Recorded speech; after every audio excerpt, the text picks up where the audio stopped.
He says, Sankirtyamano Bhagavananantaha Srutanubhavo Vyasanam hi pumsam Pravishya chittam Vidunotya shesham Yatha tamo arko abram ivati vataha. See the translation. Shukadeva Goswami says, when people properly glorify the Supreme Personality of Godhead, in other words, if you want to glorify Krishna, do it properly. Right? Don't do it whimsically. Don't just say, Krishna, you're very great, and that's it. We don't have to reinvent the wheel. If we chant chapter 12, we can see the greatness of Krishna.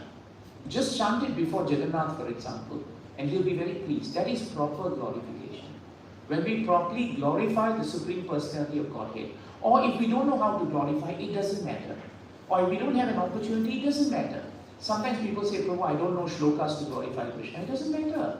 Krishna is not interested in you knowing how many shlokas you know. He's not interested in that. Krishna wants you, if you can't do that, there's an option. You just hear about his power. That's it. If you can't chant the shlokas, you hear about Krishna. Today's whole class is for all of us to hear about his power. That's all the class is about. It's not even a class, it's just sharing what is given by Prabhupada. So when we properly glorify Krishna, or we simply hear about his power, something will happen. What will happen? Pravishya Chittam. Krishna personally enters into our hearts. Look at the word personally. Krishna doesn't send his agent, he doesn't send some other energies, he personally enters the heart. And when he enters our heart, what does he do? He cleanses away every trace of misfortune. This is Krishna. So when we are in a state of misfortune, the reason for it is not the people around us. The reason for it very often is because we are not hearing about Krishna. We are not spending time properly in devotional service. Devotional service is meant to change our behavior. Why? Because of its purity.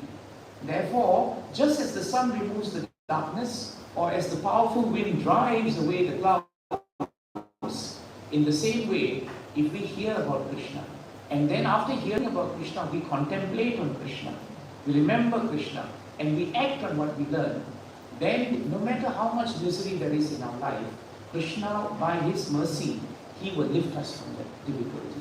This is Krishna consciousness. So therefore, the process actually works. Very often, we are not applying the process. So don't blame the process, please. Process works. Just like medicine, when the doctor gives you, the medicine ought to work. But if you are not taking the medicine properly, some people don't finish antibiotics full course. They say only take 2, I'll take 3, I'll take. It doesn't do what it's supposed to do. So you can't blame the medicine. You have to blame yourself. So in the same way, we should be very careful. Otherwise, we forget that Krishna is opulent. We forget that Krishna is great.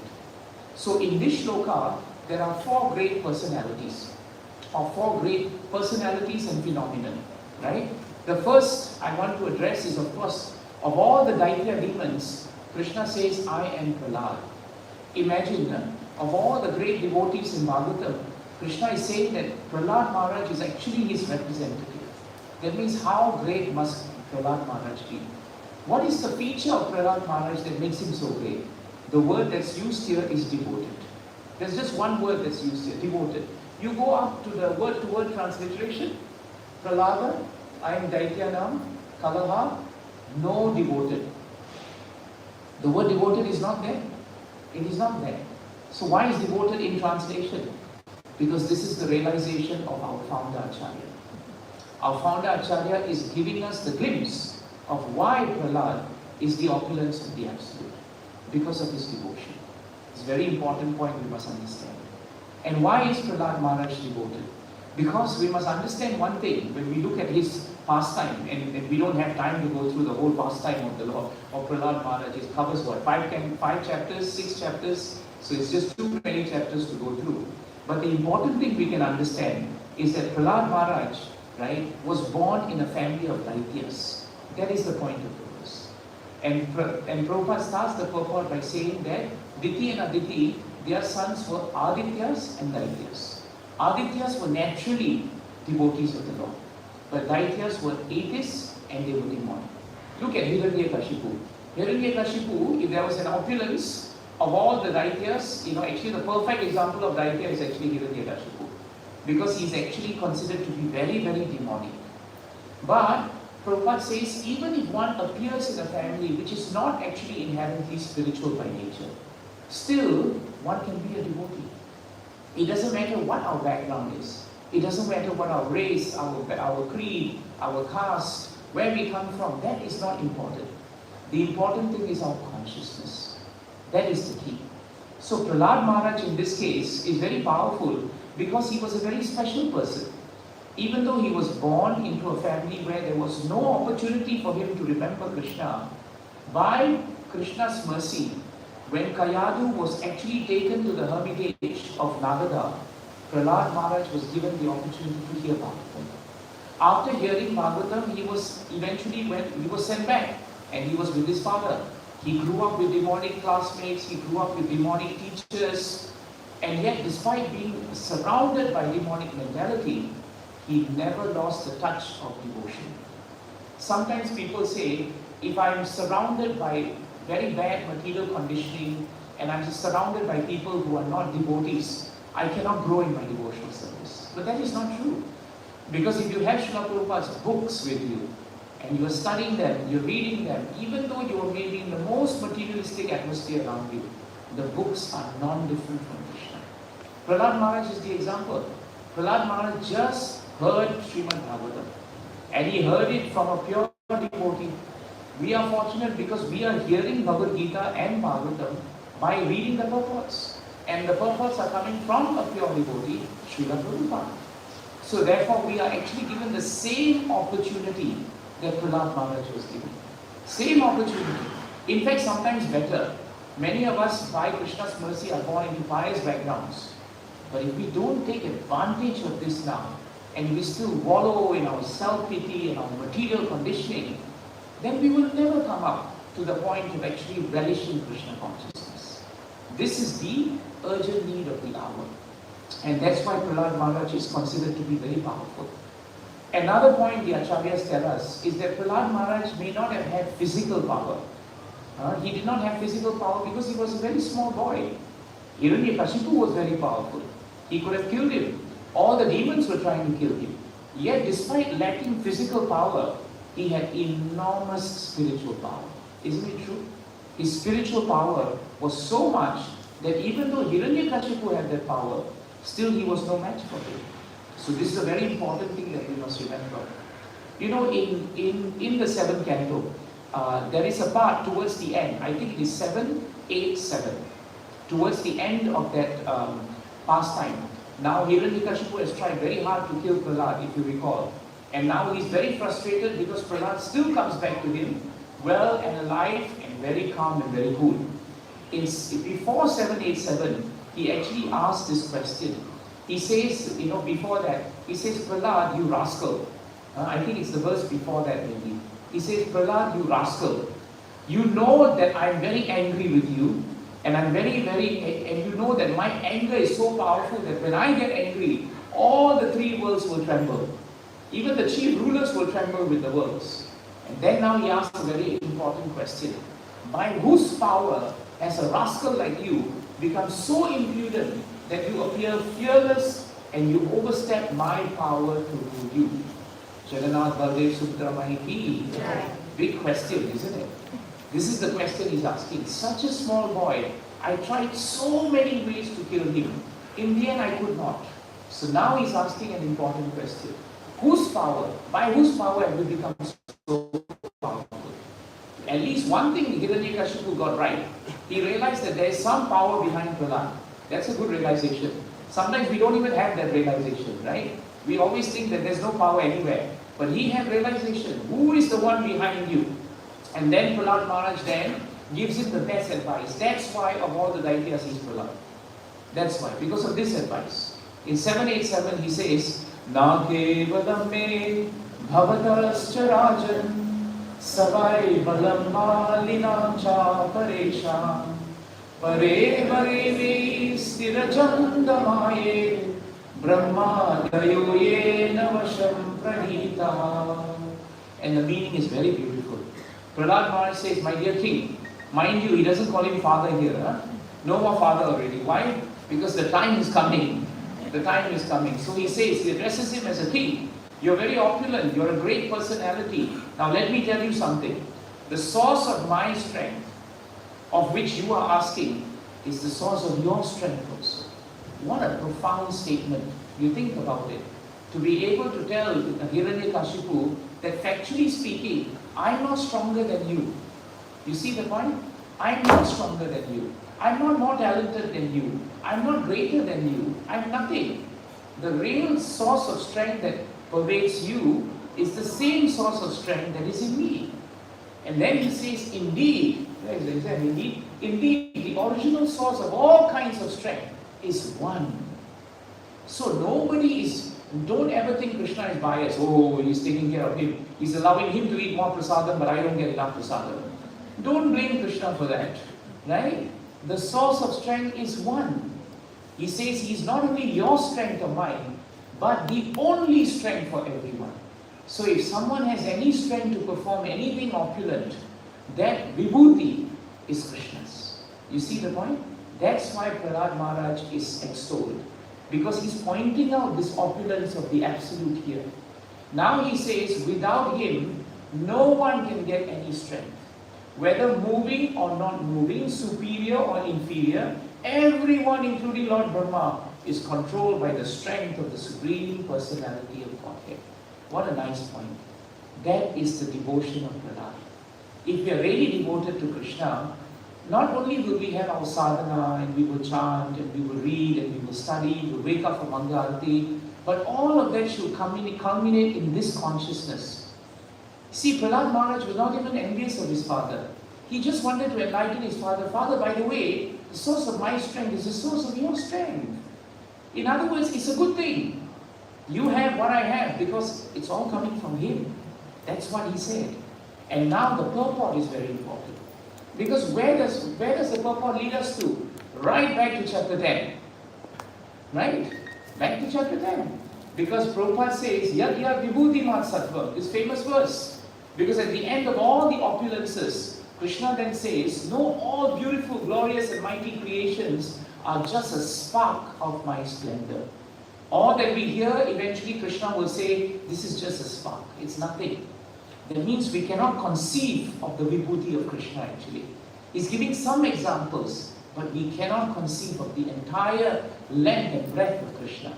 This is the point. Now see what Krishna says here. If you go further down, Prabhupada says here now. Just go down. Yes, no, sorry. If one sees extraordinary strength or power anywhere, it is derived from the Supreme Personality of Godhead. Full stop. That's the point of this chapter. That's why Prahlad Maharaj is so great. We should understand this point. That if we see anything extraordinary, anything great, always remember it is coming from Krishna. Remember, I told you this before. Srila Prabhupada was walking with his disciples and they came to the edge of a beautiful, I think it was almost near a mountain top and they could overlook the sea. It was just near the cliffs. And when they saw the sea, all the disciples said, what a beautiful ocean it is. How great, how powerful it is. And when Prabhupada heard them, Prabhupada said, the ocean may be powerful, but how powerful and great must be the creator of the ocean. That's Vibhuti. That is Krishna. So the devotee's lens is a little different. When we see something extraordinary, we don't want to possess it. The problem with demons is when they see something extraordinary, when they see beauty, when they see knowledge, when they see wealth, they want to possess it because they think that opulence is theirs. But for devotees like Prahlad Maharaj, of all the Daityas, he is Prahlad, they don't want to possess anything. Prahlad Maharaj was telling to his father, my dear father, or my dear king, my strength, right, is not my strength. And you know what the best part about this strength is? Everybody can share it. Everybody can share it. That's the beauty of it. Just like when prasadam is offered and it comes down, everybody can take it. Isn't it? Prasadam is also vibhuti, actually. It is the opulence of Krishna. Everyone can take it. If somebody comes and tells you, Prabhu, you can't take prasadam today, come and see me. I really want to talk to the person because he's missed the point. He's missed the point. You see? So therefore, Actually, Prahlad Maharaj was saying, all of us have access to the reservoir of strength. That is Krishna. And that is an amazing realization that we should. It will change the way we think of life, actually. Another important thing about that, which is defined by Prahlad Maharaj, is that the moment you realize the source of my strength is the source of your strength, you will never feel envy for the other person. Isn't it true? Think about it. Why to be envious of that person? He's also tapping into the reservoir of strength. He's tapping it better than I am. Don't blame him. He's taking the reservoir of strength in a better way. But it's the same reservoir. Same mercy is pouring. But his heart is open to it. My heart is close to it. Why do I blame the rain? I can't blame the rain. I have to blame the soil. That is what in one verse 787, that's all Prahlad Maharaj was telling his father. But Hiranyakashipu just lost the plot. He just missed it. He just didn't see it, you see. And that is our challenge. We should see it. And after that, look at the next verse that defines Prahlad Maharaj. In the next verse, 789, this is also really nice. In this verse, he says to him, and that's why Prahlad Maharaj is such a great devotee. He gives him such a nice, it's one verse after 787, 787, 8 and then 9. In 9, he gives him very good advice. He says very nicely, we can chant the shloka together. Oh, this is nice. Okay. Let's go on. Jasuram bhavam imam tvad atmanaha samam manodasvana shanti vidvisaha rite chitat atmana urpate sthita taddi anantasya mahasamarhanam. See the translation. The translation is very nice. Prahlad Maharaj is continuing. He says, my dear father, please give up your demonic mentality. Do not discriminate in your heart between enemies and friends. Make your mind equipoised toward everyone. Except for the uncontrolled and misguided mind, there is no enemy within this world. When one sees everyone on the platform of equality, one then comes to the position of worshipping the Lord perfectly. This is devotion. Now, Prabhupada's purport is very beautiful. Look at here. Now, let's go a bit further down, Prabhu. A little bit further down. A little bit further down. Some more.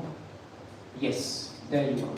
The only bona fide process for controlling the mind is to fix the mind by the service to the Lord. We create enemies and friends according to the dictation of the mind. But actually there are no enemies and friends. You see the point? So Prahlad Maharaj is actually telling us an important point. We live in a world where we keep thinking we have enemies and we have friends. One day a devotee says something nice to you, you're very happy. Ah, the devotee is my friend. The next day the devotee tells you something not nice but well-intentioned. Mataji, you shouldn't have done that. Prabhu, you shouldn't have done this. It's well-intentioned. Then we think, oh, now I will mark you as my enemy. Then my whole life, right, is divided, you know. When I walk into Gauranga Center, this is enemy, this is friend. This is enemy, this is friend. Hopefully you have more friends than enemies. Otherwise you shouldn't be in Gauranga Center.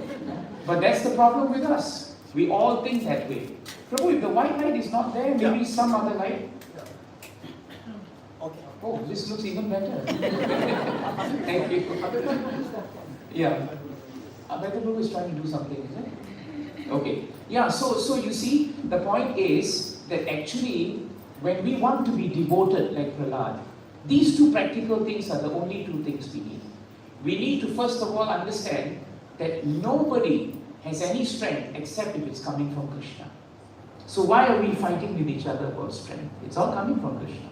Second, we should always know that factually speaking, the only enemy we have is the enemy of the mind. When you start finding fault with people, first of all, please look to your mind. If your mind is not stable, if your mind is not guided by higher principles, you will always find divisions. You will always find dualities. And that will not help us actually. It will not help us. So these are the two qualities that really define Prahlad Maharaj.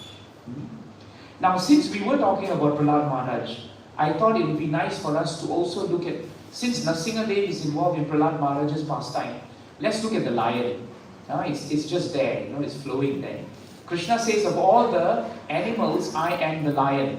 And that's why the lion is the king of the jungle. And Prabhupada writes there that the lion is also, the lion is described as very ferocious, right? Very ferocious and very powerful. This is the greatness of the lion. And that's why, right, a vibhuti of Krishna is the wonderful form of the half lion and half man, which is the form of Nrsimhadev. And the form of Nrsimhadev, if you recall, was so powerful, so unique, that when Prahlad Maharaj, when Hiranyakashipu saw, the first time when he saw Nrsimhadev coming out of the pillar, you recall in Bhagavatam, he was a bit bewildered. He began to think, who is this creature? Then he began to think, what is this creature? It looked very, very different, you see. He had never seen a half man, half lion. But then you will realize that as the pastime unfolds, when Nrsimhadev is fighting with Hiranyakashipu, if you read the fighting scenes carefully, you realize that there's very little man in Nrsimhadev. He's all lion actually, right? Because he was extremely ferocious. You've all seen amazing dramas, isn't it, that we have in Gauranga Center, right? And you have seen how ferocious Nrsimhadev is. And in Bhagavatam actually, the description of Nrsimhadev is very, very ferocious. Because by the end of the time when he has completely decimated Hiranyakashipu, what is left of Hiranyakashipu? There's nothing much left of him because he's actually torn apart and the entrails are put on the Lord, right, as a garland. That is the greatness of Nrsimhadev. That is the power of the lion. The lion is considered very powerful and Krishna's representative is therefore the lion. In fact, when you remember Nrsimhadev pastime, I think that's in the 7th canto. I think it's just before 9th chapter, 8th chapter. You'll find that at the end of it, Nrsimhadev was still very angry. He had already decimated and he had already vanquished Hiranyakashipu. And he was still extremely angry. Then the demonic forces that were loyal to Hiranyakashipu, the other Daityas, they also tried to fight with Nrsimhadev. But like a huge lion, he was so powerful that none of them could actually survive the onslaught of his strength. Bhagavatam tells us that his mouth, his mane, was all sprayed with blood because he was so ferocious that he had actually torn apart Hiranyakashipu. And that is the strength of the lion. And he was so powerful and ferocious, if you recall, that none of the Devatas dared to approach him after he had completed his pastime. He just sat on the throne and he continued being ferocious. And that's when they all went around each other, isn't it? They each asked each other. Brahma was first approached by the Devatas. Brahma, you are the greatest of all of us. You're like a father. You go and pacify the Lord. Brahma said, no, I can't because he's very frightening. He's very fierce. So eventually Brahma turns to Lakshmi Devi. And Lakshmi Devi is told, he's your husband. You go and talk to him. But Lakshmi Devi said, no, this is not a form I have seen. Right? I know who my husband is. This is a frightening form of my husband. I won't do that. I remember when I was reading this part with my Guru Maharaj, Maharaj said normally in the house is the other way around. Right? When the ferocious form comes, the Matajis are very ferocious and the husbands become Lakshmi Devi. And they say, no, we can't go because we have never seen our wives in this form. So Lakshmi Devi said, no, I'm not going to go. I can't go. I don't want to go. And finally Brahma was extremely smart. He said, Prahlad, you go. Right? He came for you, so you go. And Prahlad Maharaj was fearless. Fearless. And that's another quality of Prahlad actually. When you have devotional service in your heart, the symptom of devotional service is you're fearless. You can face whatever that's coming because you know that it is the hand of Krishna. You also know that whatever that you're going to face, that source of strength is the same source that you have. You look at life very differently. This is Krishna consciousness. So therefore, the lion is considered a great representative of Krishna. Then we go to another one which is very powerful, another personality, and that is Garuda. Right? And Garuda is considered to be the great carrier of Vishnu. Great carrier of Vishnu. Bhagavatam tells us actually that Garuda is actually the son of sage Kashyap. His mother was Vinita. And he had a stepmother. Her name was Kadru, I think. Now, Kadru was very powerful because she was actually the mother of the Nagas. All the serpents, she became the mother, and Vinita became the mother of just one child, and that was Garuda. But the problem is, one time, the two in-laws, the two wives, they actually had a wager, and in that wager, Vinita lost. And the wager was, whoever loses that, they will become slave to the other person. So Kadru became so powerful that she commanded Vinita and she commanded Garuda. And so what happened was, she told Garuda that the only way for you and your mother to come out of this bond is you must get Amrit from the Devatas. Now Amrit is the nectar of immortality that the Devatas guard with their lives, right? The only other group that loves Amrit are the demons. And that's why the demons are always fighting with the Devatas. So Kadru wanted this Amrit for herself and her children, thousands and thousands of snakes. And she said, let you bring back Amrit, and when you bring it back, then I will release your mother and I will release you. So Garuda decided to go on a mission. And he had to battle so many battles, not only with the Devatas, who were very powerful, but because Garuda was blessed with the power of great strength, he could surmount them. In Bhagavatam and in Garuda Purana, if you read about the description of Garuda, Garuda is considered to be as powerful as Hanumanji, right? These two are the pillars of strength when it comes to devotional service. Not just in terms of their devotion, but also in terms of strength. Don't forget in Bhagavatam, when the great Mount Mandara came down into the ocean, if you recall, the churning of the ocean, the mountain just slipped into the waters because the Devatas and the demons could not keep them up. And when that happened, remember before that happened, as they were carrying Mount Mandara, the Mount Mandara also fell on them. Before it went into the ocean, it fell on them. And when it fell on them, thousands of Devatas and thousands of demons were crushed. The demons never shouted for Krishna, but the Devatas shouted for Krishna. And Krishna, as Lord Vishnu, flew on the back of Garuda. And when he flew on the back of Garuda, Bhagavatam tells us that it wasn't Lord Vishnu who lifted the mountain. It was Garuda. Lord Vishnu got off. Garuda went under the mountain, and just with his wings, he could easily lift the mountain on his back. And he gave a free ride of the mountain to the ocean. So actually the Daityas and the Adityas, they did not have to work very hard at that point. They just walked to the ocean, and Garuda did all the hard work. But he did not feel it. So that is a great symptom of his strength. Very, very powerful. But coming back to the Amrit, if you read about the Leela of Garuda, you'll find that not only was he able to battle everyone, but Indra, the greatest of the Devatas, he's at the last point of the battle, he released his thunderbolt, which is his powerful weapon. And when he released it, it should kill anyone. After all, it actually killed Vritrasur himself. But when the thunderbolt touched Garuda, Bhagavatam tells us that the thunderbolt that touched Garuda was simply like garlands touching an elephant. He did not feel it at all. Now at that point of time, Indra stopped the fight. He turned to Garuda, and out of respect he said, "My dear Garuda, I have never seen anyone who's able to withstand the force of my thunderbolt like I have seen you today. Tell me, what is the source of your strength?" What a nice point. We just heard this, didn't we? What is the source of your strength? And Garuda said, the source of my strength is the same source of your strength. If you read Garuda Purana, this point is given there. The source of my strength is the source of your strength. And Garuda then said, then Indra became very, very fascinated. He said, no, tell me now what really is your strength.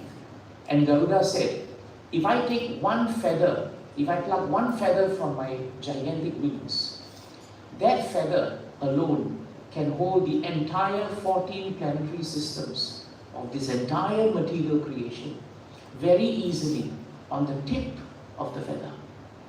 It doesn't even need the entire feather, Garuda says. The feather is comprised of very small feathers, isn't it, coming together. Just one of that is sufficient to hold 14 planetary systems. And Indra, it can hold you also on top of all of that. When Indra heard that, he summoned back the Vajra, thunderbolt, and he paid obeisances to Garuda. And he said, Garuda, you deserve the Amrit. By that time, Garuda had actually captured the Amrit. You know how he captured the Amrit is very beautiful. The Amrit was actually put in the center of a huge wheel. And the wheel was running and running with spokes. And on top of that wheel, there's a second wheel. And the spokes there contain very deadly poison. Anyone even touching it would die immediately. If you somehow were to cross these two wheels, which were turning furiously, then in the center of the wheels would be great serpents. And the serpents were so venomous, just their breath will kill you. They don't have to strike you. You just come within their distance and their breath will kill you. They're all cousins of Kaliya, by the way. Right? Really, they are cousins of Kaliya. So that's why their breath is venomous actually. And if you could do that, then you would get Amrit. So do you know what Garuda did? He was very smart and he was also very powerful. Garuda could become the biggest of the biggest. He could become the smallest of the smallest. Just like Hanumanji, he could do that. So what he did was, he became very small and easily he passed through the spokes of the wheel. He did not have to smash them or anything. He used his intelligence. He just went right through, and once he went through, the huge serpents were there. He suddenly began to grow in the center of the two wheel spokes. Because of the force of his growth, right, the Puranas tell us that he literally expanded in such a way that the spokes of the wheels were smashed. Right? They were torn by the force of the growth of Garuda. And within a few minutes, he had caught hold of the snakes because he's immune to their venom. And he killed them. And he picked up the Amrit. And as he was going, Indra then took the thunderbolt and tried to kill him. So when Indra saw this, Indra bowed down to Garuda. And at that point of time, Lord Vishnu was watching all of this. And Vishnu then approached Garuda and said, Garuda, I like your demeanor and I love your devotion. Your devotion to your mother is commendable. Because he did all this just to free his mother. But what was more wonderful, and this is the beautiful part of why Garuda is considered to be a representation of Krishna. What Lord Vishnu says in the Puranas, that what is most attractive to me is that all this time you had Amrit. And you were going to go back with Amrit. But never did it cross your mind that I should also take Amrit. Because everyone is running after Amrit. But even though Garuda had it right in his hands, he never wanted to taste it. He was not attached to that material object of opulence. He was doing it out of duty to his mother. And Lord Vishnu liked it very much. And so the Lord said, I give you the boon that I would like you to be my carrier. Become my carrier. And so wherever I go, you will follow me. And that is your service. And Garuda said, I will be most happy to do that. But I have just one desire. And Vishnu asked, what is your desire? He said that while I will always be under your lotus feet, just once I would like to be above you. Is that possible, my Lord? And Lord Vishnu said, it is always possible. Because I consider my devotees to be greater than me. So then Garuda said, what must I do to do that? And he said, look at my flagstaff of the chariot. You sit on top of it. Jai Jagannath Baldev Subramai ki. And so Garuda got on top of it. And as he sat there, he bowed humbly to the Lord. And which is why today in all temples of Lord Vishnu, you'll always have the stamba. And there you will see Garuda. The Garuda stamba that you see is the reason why Garuda is always extolled and glorified. Because the Lord is always happy with his devotees. And that's the greatness of Garuda. If you read, where is it? I think it's in the Narayana Kavacha, 6, 8, 29 or 30. There is a description of Garuda there. No? 6, 8, 29 or 6, 8, 30. It is Garuda's strength is given very nicely in the Narayana Kavacha. Is it there, Prabhu? Can I see the shloka, please? Yeah. Garuda Bhagavan Stotra Stovas Chando Maya Prabho Rakshatu Ashesha Krichebhyo Vishwakshena Swanamavihi Look at the way Srila Prabhupada describes Garuda in the word to word. Word to word. Garudaha. His Holiness. His Holiness Garuda, the carrier of Lord Vishnu. Bhagavan, as powerful as the Supreme Personality of Godhead. Stotra Stavaha, who is glorified by selected verses and songs. Chandamayaha, the personified Vedas. So look at the translation, because there's a beautiful aspect of Garuda actually that's stated here. Garuda, Lord Garuda, the carrier of Lord Vishnu, is the most worshipable Lord. You see how glorious he is. For he is as powerful as the Supreme Lord himself. Why? He is the personified Vedas and is worshipped by selected verses. When you read the Vedas in Vedic literature, it is stated that the two wings of Garuda, they actually are two divisions of the Samaveda. One division of the Samaveda is known as Brihad, and the other division of the Samaveda is known as Ratantara. And they all have hymns dedicated to Lord Vishnu. And he stated when Garuda flaps his wings, they are actually transcendental hymns coming out from the flapping. And that's why it is stated here, he is the personified Vedas. And our prayer to Garuda is the same prayer given here. May he protect us from all dangerous conditions. Prabhu said, Mataji, what is the most dangerous condition? The most dangerous condition is the condition of the uncontrolled mind. Isn't it true? Isn't that what we learned from Prahlad Maharaj? The most dangerous condition is our uncontrolled mind. No, nothing else is dangerous. Everything else is normal. By the force of time, we have to die. There's nothing dangerous about it. By the force of time, if you're coming out and something drops on you, the sign Gita reading slightly drops on your head, Haribo. That's it. There's nothing else to say. Right? It's very auspicious to just, sit down hearing and then outside the sign falls on you. That's all right. But the greatest danger we have, and that is the protection we seek from pure devotees like Garuda, is actually the uncontrolled mind. So that is why Garuda is so great here. And here also protect us from all dangers by his holy names. So Garuda is a great devotee of the Lord. He's very, very devoted. Just like Prahlad Maharaj is devoted, Garuda is not only very powerful, but he's also very devoted. Very devoted. If you recall, in 9th canto, there was the episode of Shabri Muni. Shabri Muni thought he was a very powerful, great sage, and he went into the waters, and there he was meditating, long time, long time. And he thought he could control his mind and his senses. Suddenly one day, after many years of being in the waters, he just opened his eyes a little bit, and he saw two fishes actually mating.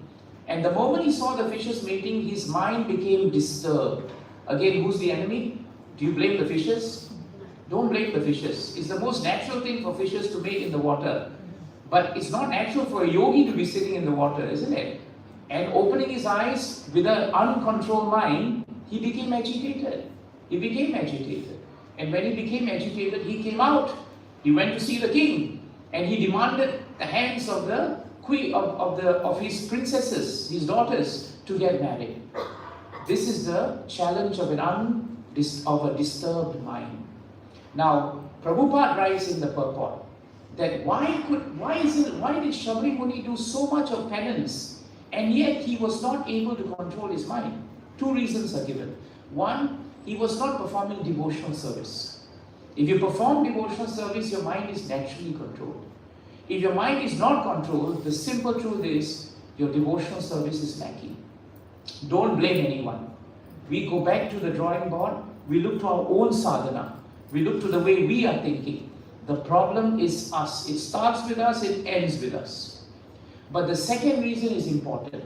The second reason is once Shabri Muni was in the ocean, if you remember, and he became very attached to the fishes there. Now Garuda is a bird. Even though he's a devotee, he's still by nature a bird. And therefore his natural prey were fishes. And they were snakes. He was moving according to his natural propensity. And so therefore Garuda used to fish in the lake. But when Shabri Muni wanted to protect the fishes, he cursed Garuda. And he said, if you come into the lake and you try to eat the fishes, I will curse you. And so Garuda was avoiding the lake. Now Bhagavatam tells us that that cursing by Shabari Muni was Vaishnava Aparad.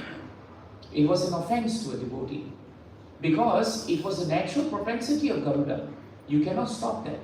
We cannot claim to be Garudas and go and eat meat and fish. We are not having that natural propensity. But the Lord allows animals like Garuda to continue with their natural propensity. So what Shabari Muni did was considered to be aparad. And because of his offense against a great devotee like Garuda, he eventually fell to his senses and his mind. So therefore it shows why Krishna says of all the birds, he is actually Garuda. Because he's really powerful and Garuda is an amazing, amazing personality. Now we come to the last factor, which is a very important factor. And that factor is time, right? We all know that time is very powerful because Krishna says in the 11th chapter, Kalosmin, he says himself that he is actually time. And over here also, Krishna says, among subduers I am time. This is very interesting because sometimes what happens is we forget to understand that the nature of time, amongst many other things, is to subdue. And in this shloka, Krishna is highlighting to us that time has a nature. Time has a nature. And what is that nature? The nature is it subdues. Prabhupada writes in the purport very nicely that there are many subduing principles. What is it to mean to subdue? Subdue means to suppress, to stop, to end, or to even check the progress of something. In a positive way, in our sastras, the 4 regulative principles are subduing principles actually. They are actually subduing principles. Because they subdue your urge, the urge to intoxicate, the urge to break the regulative principles, the urge to be, in unwanted or undesirable association, the urge to eat fish, meat, eggs, the urge to gamble. All these are urges. But the subduing principles that are given to us by Sastra, they help us to subdue it. And instead of having those, instead of becoming bound by those regulated, by those by those anarthas, those habits, right? These subduing principles, they help us. They bring in us qualities like mercy, qualities like truthfulness, qualities like austerity, and qualities like cleanliness. So that's an example of a subduing principle. But then again, there are also other subduing principles in this material universe. Death is a very powerful subduing principle. Because no matter how powerful you are, death has a way of just subduing you. It ends everything that you have done. It's very sad to see someone very active one day and next day they are just dead. It's a very painful thing to happen actually, But death is a subduing principle. There's another subduing principle which is a cousin of death, and that is deterioration. Deterioration. In 114, 17 and 18 of Srimad Bhagavatam, Vyasadeva brings this up actually as a subduing principle. He says there very nicely, Bhautikanam cha bhavanam shakti rasam chatat kritam. Shakti rasam chatat kritam means that Vyasadeva could see, right? He was fully equipped with knowledge and he could see how Kali Yuga will progress. And one great symptom of Kali Yuga is the deterioration of everything material. Why? Due to the influence of the age. This is the thing. And you see the purport. Prabhupada writes in that purport, the first 2 lines are very important to tell us what time is. Prabhupada says there, the unmanifested forces of time are so powerful that they reduce all matter in oblivion into oblivion in due course. That is the power. It's okay, Prabhu. Sometimes it's important not to see, it's important to hear. Right? Shravanam is more powerful actually. So you're forced to hear that. Now you can't see anything, right? You have to hear. And that forces you to hear. So therefore here, the purport, Prabhupada says, is very important. He says, the unmanifested forces of time. The power of time is that it is unmanifested. Now you may think time is manifested all the time, isn't it? Right? It is manifested as soon as it comes into time. For example, now it is 6:35. Oh, sorry, 6:30. Okay, now it's 6:30. I should be stopping soon. It's 6:30, 6:32 now. What is unmanifested is 6:35. You follow? What is unmanifested is 6:35. If you follow what Prabhupada says, the unmanifested forces of time are so powerful that they will reduce all matter to oblivion in due course of time. When 6:35 comes, something will have changed. We are 1 second, 1 minute into oblivion. Our bodies are deteriorating. We are 5 minutes into deterioration, 10 minutes into deterioration, 15 minutes into deterioration. That is the meaning of unmanifest. So time can manifest when we are in the present. But unmanifested time is in the future. But it will come. And even that is so powerful. Because you cannot escape the future. The only way to escape the future is to die now. Right? That's the only way you escape the future, by dying now. There is no other way except to go through the future. You see the point? That is known as unmanifested. So this is the power of time actually. The power of time, Bhagavatam tells us, is that time has the capacity to actually be the platform. No matter how many subduing principles are there, death, disease, old age, birth, they are all part of subduing principles. But they all must function on only one platform, the platform of time. The whole material manifestation can only function on the platform of time. Without time, there's no beginning, there's no middle, and there's no end. So sometimes we don't think about this because we have no time, right? We're thinking about so many other things, we have no time to think about time. And that's our problem, because time is running. Time is running. So therefore, one thing we must accept, and this is a very powerful point. Why does Krishna say time is the most powerful of all the subduing principles? Because one, no one can escape it. And two, if one uses it in Krishna's service, then time doesn't affect the devotee. This is very important. If you can steal time for Krishna, then time doesn't affect you. Right now, for the last 1 hour, our time spent with Krishna is not affecting us. It's not affecting us in the sense that our mind is not in material consciousness. Our time is well spent. And this time is our friend. This is a very important point. This time actually becomes our friend. Otherwise, what happens is, time makes beautiful people into ugly people. Even however much beauty you have, as time goes, when you look at yourself in the mirror, and then 10 years ago you look at yourself in the photo, you'll think, is it the same person? Right? Nobody says, I'm 60 years old, I'm looking better than I was 20. Doesn't happen. It happens, you probably went for a few nose jobs and whatever things, Botox and all that. Okay, you may look better. But that's not true. That's not true. So people who are beautiful, they turn ugly on the basis of time.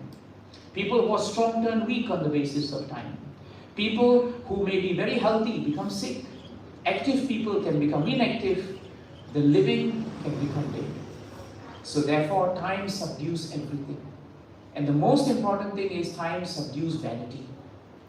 It subdues vanity. Because when you are vain about your power like Hiranyakashipu was, he forgot that the source of strength was the reason for his power. It was Krishna who gave him so much power. When Krishna withdraws the power, there is nothing left.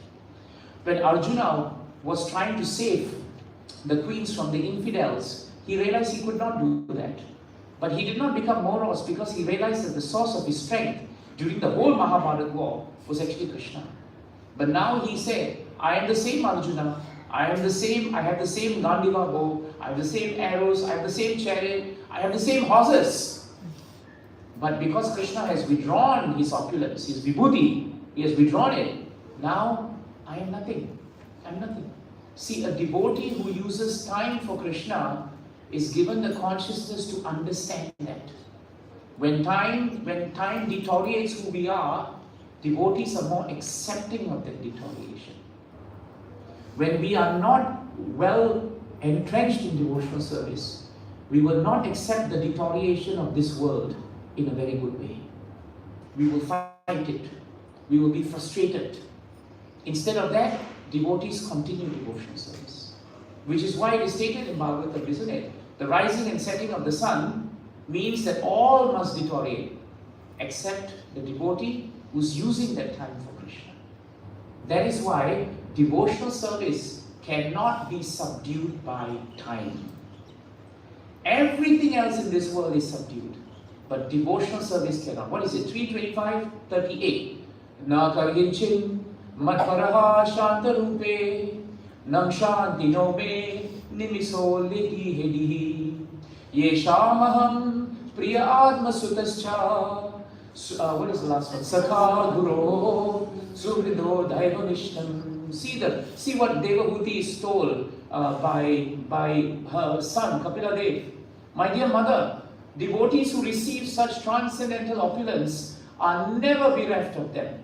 Neither weapons nor the change of time can destroy such opulences. Why? Because the devotees accept me as their friend, their relative, their son, preceptor, benefactor, and supreme deity. They cannot be deprived of their possessions at any time. So Prabhupada writes somewhere in this purport, a long purport. Prabhupada writes one point. He says, if a devotee accepts Krishna, the Lord, as your child, right? Then when that person dies, the child as the Lord as the child will actually be there. He can even perform the funeral rites for the devotee. If the devotee, Prabhupada writes in the purport, accepts Krishna as his friend, Krishna will never cheat him. How wonderful. Therefore, even though time is very powerful, time is Krishna, right? Those who fear time don't understand time as Krishna. Please remember that. If you fear time is running, then you don't understand that time is Krishna. But if you understand that time is Krishna, there is no fear that time is running. Because as time is running, you are engaged. All of you are so well engaged in devotional service. That's why time doesn't affect you. It may affect your body for a while, some issues are there, but Krishna always gives you the intelligence to adapt. Isn't it? My hand cannot do something, the other hand can do something. I can't walk very well, but never mind, I'll come. Look at Kandalpa Koti Prabhu. Kandalpa Koti Prabhu is in his 90s, right? He's in his 90s. And yet, I was watching him just now. He wanted to go up to take the incense, right? And when Paramama Chaitanya Prabhu directed that someone else should take it, he just shooed him away. He did that. And for a while I was thinking maybe I should go and take the incense. But I realized that this is his devotional service. He wants to do it because his mind is so fixed on Krishna that his mind and his consciousness is alleviating him from the discomforts of his body. So time may be a subduing principle, but because the source of his strength is Krishna, he can actually have the determination of the mind to get past it. This is Vibhuti. This is why we are studying chapter 10. This is how we understand and we put into practice chapter 10. What Prabhu is doing is the practical thing, what I'm speaking for full 1 hour. It's all theory because I'm just speaking it. But he's practicing it.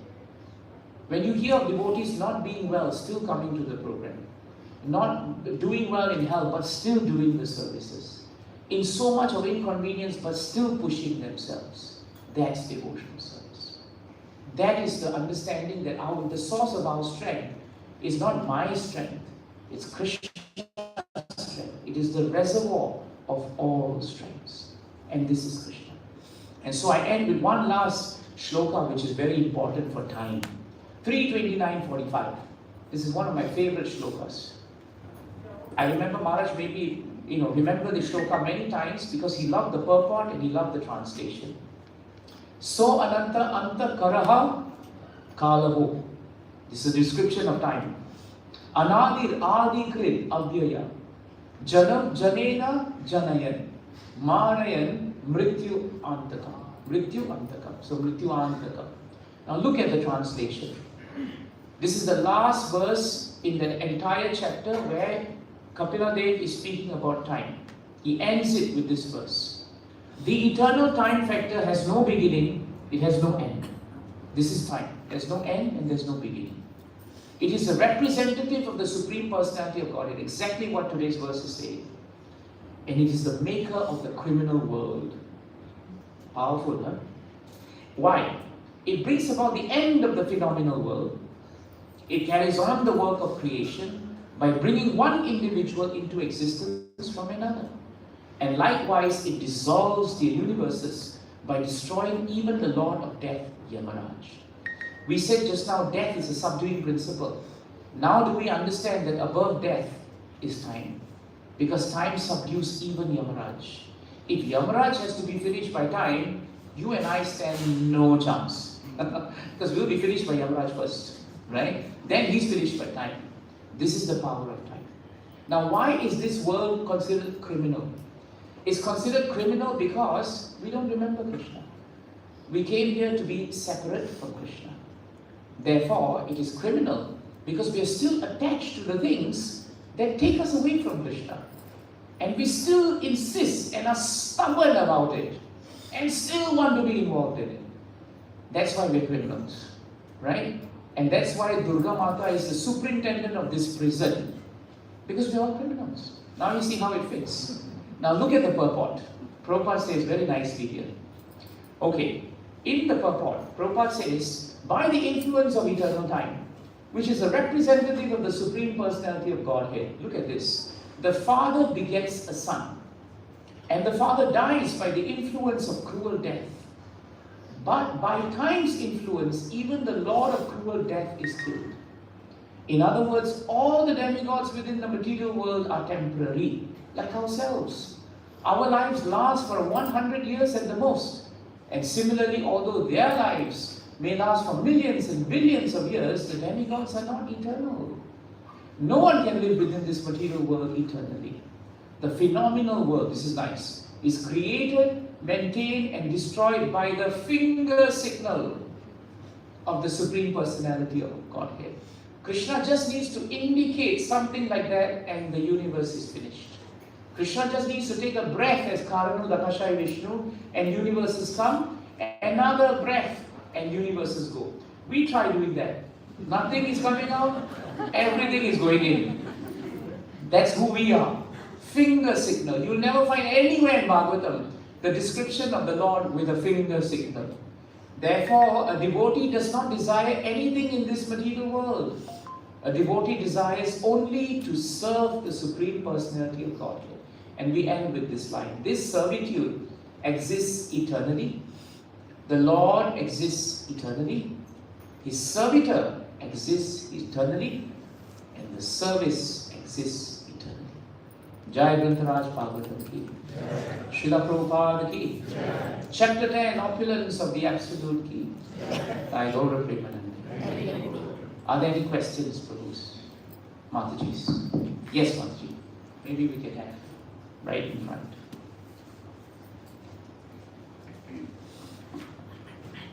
Actually, this lighting is quite nice.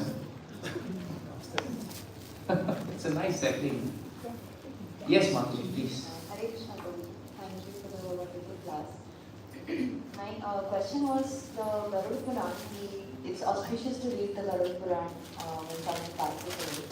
So is there some pastime or significance in relation to Garuda? Actually, it's very interesting. If you read the Garuda Puran, some parts are glorifications of Garuda, but a lot of parts is about death. It's actually about death. It's about the process of the death. It's about the rituals and prayers connected to death. It's all there actually, you know. I remember asking my Guru Maharaj, why has Garuda got to do with death? You know, and he replied very simply. He said that the Puranas, they are named after different devotees. Like Skanda Puran is named after Kartikeya, right? And Kartikeya's virtues are nobility, bravery, courage.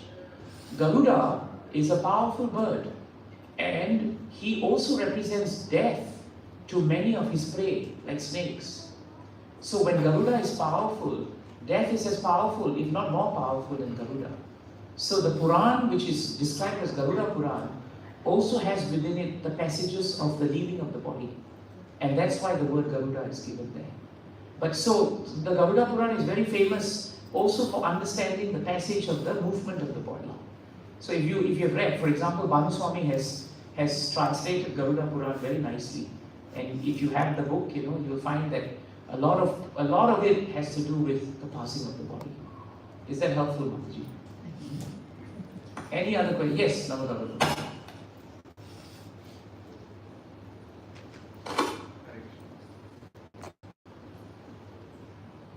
Krishna, Prabhuji. Haribol. Thank you so much, Guru, for this enlightening class. Prabhuji gave the analogy of a person taking a medicine and not completing the course, but but blaming the medicine that it does not work. So it also happens that because there is a schedule given, or there are some conditions that the medicine should be taken like this and this. Yeah.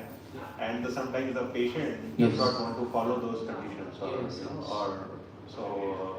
so instead of taking the medication properly, as you said, we blame the medicine itself, or we blame the process. It happens in Ayurveda also.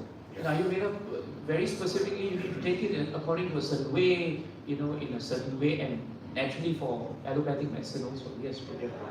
So similarly, in this process of devotional service, many times we see that we fall short of following those the guidelines or the process or the way it should be followed. Yes.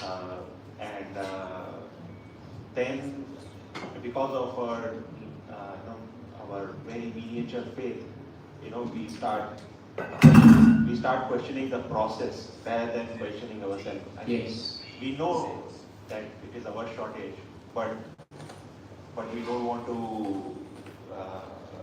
focus on it, accept it. Rather, we blame it outside. So, how do we, if somebody is in that condition, how do we explain, or how do we encourage that person to actually keep following the process rather than questioning it? Good, very good question. Very good question. I think the challenge when someone is trying to follow the process of devotional service, but they fall short of it, and then they don't see the results of it, and they lose faith, for example, right? And then when someone else who's a well-wisher tells them, actually, you should continue with the process, because sometimes it takes time, for example. Like for example, it is very nicely stated that if you already have jaundice, for example, you need to take sugar cane. But it takes time for you to get past the illness. And some people are very tired of it, they're impatient, they don't want to hear. So then, what do you do with such situations? Two things you can do, Prabhu. One is, you should be as determined as they are not to follow. You should be determined enough to continue to advise them, continue to pray for them, continue to be there for them.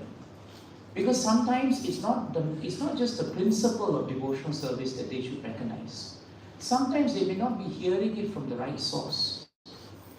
If you have a relationship with a person, and the relationship is based on love and reciprocal exchange, of respect and trust, then the chances of you being able to touch their hearts, to tell them that this will take time, continue with it, don't be discouraged, will be greater. But if the relationship breaks down or it's not there, then trying to tell them something, because they don't respect you or they don't accept what you say, it becomes very difficult. So therefore, some adhikar must be there. Some adhikar must be there. I find that is the best way that someone can get through to someone. For example, if you just get someone who doesn't know, a leader walks in and says, oh, you must chant more, you're not chanting. People may hear, may not hear. But if someone who really loves you, cares for you, is always trying to serve you, and that person tells you, look, you're in difficulty because of these things, then I think the chances of that person listening is much better. But then, Prabhu, there's also the other point. The person who wants to listen must be open enough, submissive enough, humble enough to accept what you say. Sometimes that's not possible for people. That's why they say there are three ways to receive transcendental knowledge. One is really submissively and humbly you accept. That is the best way, the highest way. The second is, you, instead of accepting that way, you tell yourself that I have to experience it to accept it. Then experience becomes your teacher. That means someone tells you, hey, when you come out of Gita Reading Society, there's a ditch there. Don't fall into the ditch. Supposing I don't want to hear you because I don't like you, or I'm envious of you, then I'll say, never mind, let me experience it. Then you fall into the ditch. And then you come out and say, you're right. Right? That is the other way. Or you could be smart and say, someone has said that. Obviously, they are my well-wisher. Let me accept it. Let me be careful. Let me follow it. You see? So this is very important. And it will not happen unless there are relationships. That's why in Vaishnava communities, we must develop non-hypocritical and non-critical but genuine relationships. We must do that. And sometimes we have to call a spade a spade. We must be honest enough to someone and say that, Prabhu, something is not right here. I am your friend, I'm your well-wisher. What is happening? Talk to the person. At some point, something will come out. So I think that's a very important part of it. Is that helpful? Yes. Yes, Prabhuji. Hare Krishna, Prabhuji. Yes, Prabhu. Very good class, Prabhuji. Thank you. Thank you. You said Shri Krishna is present everywhere, in Adityas, in Datyas. Prabhupada said that, I didn't say. Me as a Shiksha Guru, Prabhuji. Hari Bol. Datyas are atheists due to their free will, or they are playing according to the script of the Supreme Lord. When they become atheists, are they doing it out of free will, or is it by the divine arrangement of the Lord? What do you think? Probably free will. Absolutely. End of question, end of answer. Everybody has free will. It's a very good question. Everybody has free will. You have the free will to come into the center today and stay through and tolerate the lecture.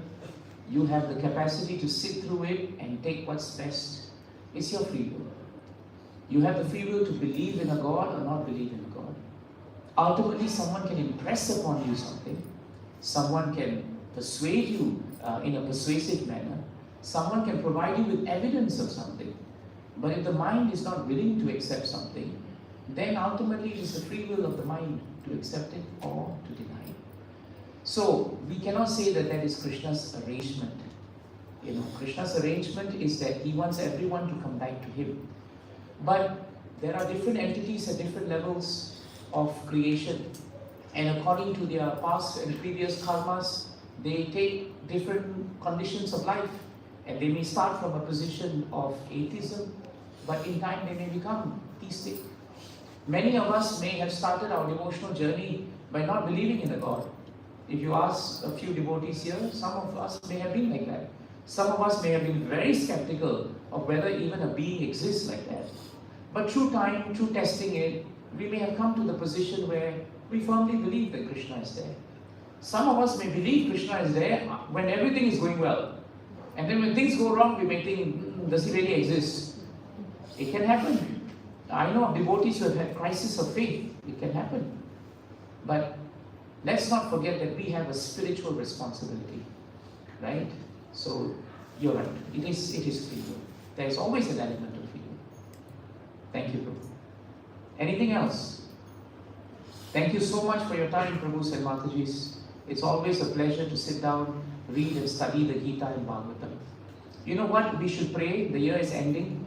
We should really pray to Krishna that somehow or another we be very attached to hearing about him. That we become more and more attached to glorifying him. And we become attached to serving him and his devotees.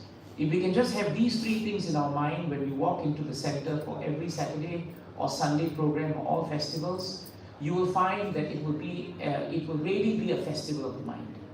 It will be a festival. It will be really Mano Utsava. We will really be peaceful and happy in our devotional service. Don't bring the material baggage into our spiritual lives. The material baggages must slowly be gotten off our shoulders. We should put a spiritual bag. Not a baggage, but a bag. Because baggage connotation is not very good. And we have to help each other. So a congregation that stays together to study is a congregation that chants together, is a congregation that will stay together. That's what we want. Doesn't matter whether we have opulent temples or we even have shelter. We can do it anyway.